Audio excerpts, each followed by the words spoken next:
جب آپ میں اتنی وہ نہیں ہے کہ آپ صبر کریں. ایک آدمی سے آپ نے سوال کیا ہے کہ وہ سامنے بیٹھے تھے یا نہیں بیٹھے تھے بھائی, ٹھیک ہے نا, آپ نے سوال کیا, اس کا جواب لینے لو, پھر بار بار کاٹ رہے ہو. اگر کوئی عالم یہاں پہ کال کرے, وہ شرط لگائے گا کہ بھائی میں 15 منٹ بات کروں گا, آپ بات نہ کریں, تو منظور ہے. لیکن آپ کون ہیں, آپ کا کوئی نام بھی نہیں جانتا نا. آپ نے مجھے سوال کیا, سوال پوچھنے میں 1 منٹ لگتا ہے, جواب دینے میں ہو سکتا ہے 15 منٹ لگے. وہ اس کے لیے 10 آیت دکھانا پڑے, 2-3 حدیث دکھانا پڑے, ٹائم لگتا ہے. تو میرے محترم ناظرین, یہ تفصیل کسی جگہ بھی نہیں ہے کہ آپ اگر سامنے والا موجود ہے آپ اس سے پوچھ سکتے ہیں, سامنے والا نہیں ہے تو آپ نہیں پوچھ سکتے. وہ پوچھیں گے تو طلب کریں گے تو شرک ہو جائے گا. وہ دلیل کہیں نہیں ہے, بلکہ سامنے اگر نہیں بھی ہے تو اس سے طلب کر سکتے ہیں, اور یہ ثابت ہے سنت میں. ملاحظہ فرمائیے, یہ کتاب ہے مسند احمد, جلد نمبر 28, یہاں پہ 1999 میں کتاب چھپی ہے. یہ صفحہ نمبر 478 میں حدیث ملاحظہ. عثمان ابن حنیف روایت کرتے ہیں کہ ایک شخص ضریر البصر, آنکھوں سے وہ اندھا تھا, نبی صلی اللہ علیہ وسلم کے پاس آیا. اس نے کہا ادعو اللہ ان یعافینی, اللہ کے سامنے اللہ کے لیے دعا کرو کہ اللہ مجھے عافیت عطا کرے. اور رسول پاک صلی اللہ علیہ وسلم نے کہا اگر تو چاہتا ہے کہ میں تیرے لیے دعا کروں, اور اگر چاہتا ہے کہ تو اسی حالت میں رہے, تیرے لیے بہتر ہے, عاقبت کے لیے بہتر ہے کہ تو اندھا ہی رہے. اس نے کہا کہ ٹھیک ہے, ادعوه فامرہ, اس نے کہا کہ دعا کریں. رسول پاک صلی اللہ علیہ وسلم نے اس کو حکم دیا کہ وضو بناؤ. اس نے وضو بنایا, اس نے 2 رکعت نماز پڑھا ہے. اس کہا کہ اس طرح دعا کرو, اللہم انی اسألک, اے اللہ میں تجھ سے مدد مانگتا ہوں, اتوجہ الیک بنبیک محمد النبی الرحمہ, اور میں تجھ سے واسطہ مانگتا ہوں تیرے نبی رحمت صلی اللہ علیہ وآلہ وسلم کے نام پر. یا محمد, اے محمد صلی اللہ علیہ وآلہ, انی توجہت بک الی ربی فی حاجتی هذه, اے محمد صلی اللہ علیہ وسلم, میں نے تجھے واسطہ بنایا ہے اللہ کے سامنے اپنے اس حاجت میں. فتقضی لی, کہ تو میری حاجت روا کر. اللہم, اس کو لکھا ہے فتقضی لی, کہ یہ میری حاجت روا ہو جائے. یہ صیغہ مجہول ہے, لیکن سب کو پتہ ہے جنہوں نے نحو پڑھا ہے. یہ وہابی اس لیے اس کو صیغہ مجہول پہ لگاتے ہیں تاکہ کوئی نبی کریم صلی اللہ علیہ وسلم سے مدد نہ مانگے. حالانکہ صیغہ معلوم اصل ہے, صیغہ مجہول فرع ہے. جب تک صیغہ معلوم پڑھا جا سکتا ہے, صیغہ مجہول نہیں پڑھا جاتا. فتقضی لی, کہ تو میری حاجت پورا کر. اللہم شفعہ فیہ, اے اللہ ان کو میرے لیے شفیع بنا دینا. اسناد صحیح, یہ نمبر 4 اسناد صحیح. اچھا, یہ حدیث جب نقل ہوئی ہے تو اس کے بعد صحابہ رسول پاک صلی اللہ علیہ وآلہ وسلم کے وفات کے بعد اس حدیث پہ عمل کرتے تھے, اسی دعا کو پڑھتے تھے, اور نبی کریم صلی اللہ علیہ وسلم سے خطاب کر کے کہتے تھے کہ تو ہماری حاجت روا فرما. یہ کتاب ہے سنن الترمذی جاب دار الفکر. عزیزو ایک منٹ, اچھا, سنن الترمذی جاب دار الفکر, یہاں پہ ملاحظہ فرمائیے کہ صفحہ نمبر 1036 میں یہی ہے. حدیث کو حسن بھی کہا, صحیح بھی کہا ترمذی نے. اللہم انی اسألک واتوجہ الیک بنبیک نبی محمد الرحمہ, انی توجہت بک الی ربی حاجتی هذه لتقضی لی, اللہم فشفعہ لی. اے نبی رسول صلی اللہ علیہ وآلہ وسلم, آپ میری اس حاجت کو روا کیجیے. اچھا, میں آپ کی خدمت میں عرض کروں, عثمان اسی حدیث پہ عمل کر کے صحابہ کو کہتے تھے کہ اس پہ عمل کرو. ایک منٹ لو عزیزو, ملاحظہ فرمائیے میرے محترم ناظرین, یہ کتاب ہے المستدرک علی الصحیحین للحاکم النیسابوری جاب دار الفکر. جلد نمبر کون سی ہے؟ جلد نمبر 1 ہے. یہاں پر اسی حدیث کو لے کے آئے ہیں, اسی الفاظ کے ساتھ. حدیث صحیح علی شرط الشیخین, بخاری مسلم کی شرط پہ صحیح ہے. یا محمد صلی اللہ علیہ وآلہ, انی توجہت بک الی ربی فی حاجتی هذه فتقضی لی, اے رسول اللہ صلی اللہ علیہ وسلم, میں آپ کو واسطہ بناتا ہوں, آپ میرے اس حاجت کو روا کیجیے. اچھا, جب یہ نبی کریم صلی اللہ علیہ وسلم کے حیات میں پیش آیا ہے, ٹھیک ہے نا, تو یہ ان کے وفات کے بعد یہ حدیث منسوخ تو نہیں ہوئی ہے. اب معجم کبیر طبرانی میں ملاحظہ, معجم الکبیر جزء 9 چاپ مکتبۃ ابن تیمیہ, صفحہ نمبر 17 حدیث نمبر 8311. ایک شخص عثمان کے پاس آتا تھا اور عثمان اس کی طرف توجہ نہیں دیتا تھا. وہ عثمان ابن حنیف کے پاس چلا گیا, شکایت کیا کہ میں عثمان کے پاس جاتا تھا, عثمان عثمان جو ہے مجھے لفٹ نہیں کراتا. تو اس نے اس سے کہا کہ جا کے وضو بنا دو, پھر مسجد چلے جاؤ اور وہاں پہ 2 رکعت نماز پڑھو, پھر یہ کرو, یہ دعا کرو, اللہم انی اسألک واتوجہ الیک بنبینا محمد صلی اللہ علیہ وآلہ نبی الرحمہ, یا محمد انی اتوجہ بک الی ربی فتقضی لی حاجت. اے محمد صلی اللہ علیہ وسلم, میں آپ کو اللہ کے سامنے شفیع بناتا ہوں, میری حاجت آپ روا کر دیں, میری حاجت آپ روا کر دیں. عثمان کے زمانے میں عثمان ابن حنیف نے, صحابی نے, اس شخص کو بتایا کہ تو جا کے اس طرح دعا کر. پھر جب اس نے دعا کیا تو پھر عثمان کے پاس آیا, عثمان نے اس کو بڑا لفٹ دیا تھا. یہ کتاب ہے کتاب الدعاء, سلیمان ابن احمد الطبرانی کی کتاب الدعاء ہے, چاپ جلد نمبر 1 1987 میں چھپی ہے. باب القول عند الدخول علی السلطان, بادشاہ کے پاس جاؤ تو کون سی دعا پڑھو, حدیث نمبر 1050 اس میں بھی یہی ہے. عثمان کسی کو لفٹ نہیں کراتا تھا. عثمان ابن حنیف کے پاس چلا گیا. عثمان ابن حنیف نے کہا کہ اس طرح دعا کرو. جب اس نے دعا کیا ہے نبی کریم صلی اللہ علیہ وسلم کو کہا کہ تو میرا حاجت روا کر, تو پھر عثمان نے اس کو لفٹ دیا. ٹھیک ہے نا. یہ کئی ایک کتابوں میں موجود ہے یہ حدیث, صحابہ اس پہ عمل کرتے تھے.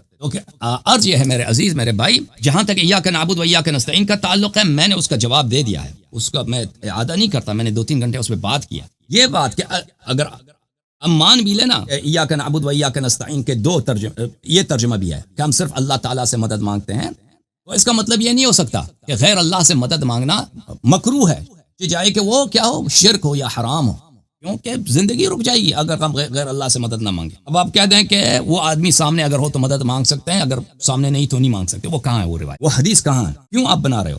پھر یہ کہ اگر آدمی سامنے نہیں, آپ اس سے مدد مانگ سکتے ہیں. میں نے صحیح حدیث آپ کو دکھایا, سامنے نہیں ہے تو آپ اس سے مانگ سکتے ہیں. رسول اللہ صلی اللہ علیہ وسلم کی حدیث. اس کے علاوہ مصنف ابن ابی شیبہ وغیرہ میں صحابہ گئے تھے رسول پاک صلی اللہ علیہ وسلم کے قبر پر کہ آپ دعا کریں کہ اللہ بارش بھیج دے. استسقاء کیا تھا رسول پاک, یہ مدد مانگنا ہے رسول پاک صلی اللہ علیہ وسلم سے. ٹھیک ہے نا, مدد مانگنا ہے پیغمبر صلی اللہ علیہ وسلم سے. یہ قول صرف شیعوں کا نہیں ہے کہ آپ غیر اللہ سے مدد مانگ سکتے ہیں. سب مسلمانوں کا اجماع ہے کہ غیر اللہ سے مدد مانگ سکتے ہیں, سوائے ابن تیمیہ کے. ابن تیمیہ سے پہلے کسی نے نہیں بولا ہے کہ یہ آپ نہیں مدد مانگ سکتے, یہ شرک ہے. آپ جو ہیں وہابی بن گئے, ہمارا قصور نہیں ہے.